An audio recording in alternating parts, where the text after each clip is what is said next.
ክትፍጥሩ ክህልውኻ የለን ዝሓግዝ ምኽሪ ዝሃበካ ኣዳም ትኹብልል ትውፅኻ ባኻ ብክርስቶስ ኢየሱስ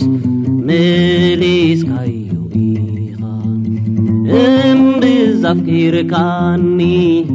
ሕይወትካ ሂብካኒ ካብ ጥፍኣት ዘለኣለም ኢየሱስ ኣድሒንካኒ ኢየሱስ ኢኻ ኸውሐይ ከውሒ ናይ ሕይወተይ ከመስግነካ ኣነ ደምሉ ዝበነይ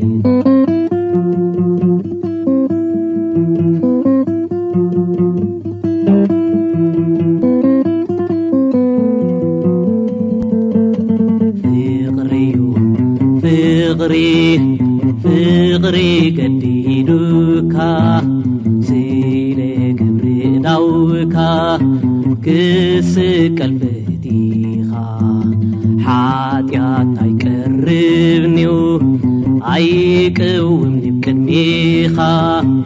ኢየሱስ ግና ስለይ ሓጢኣት ኮንካ እምብዛፍቂርካኒ ሕይወትካ ሂብካኒ ካብ ጥፍኣት ዘለኣለም ኢየሱስ ኣድሒንካኒ ኢየሱስ ኢኻ ኸውሐይ ከውሒ ናይ ሕይወተይ ከመስግነካ ኣነ ብምሉ ዝበነይ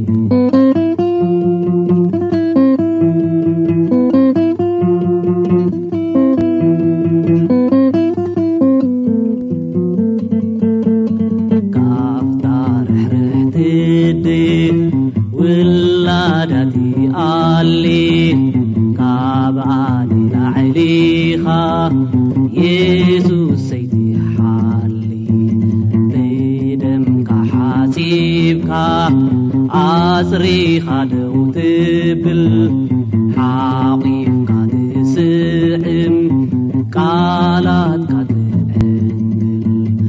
እምብዛፍቂርካኒ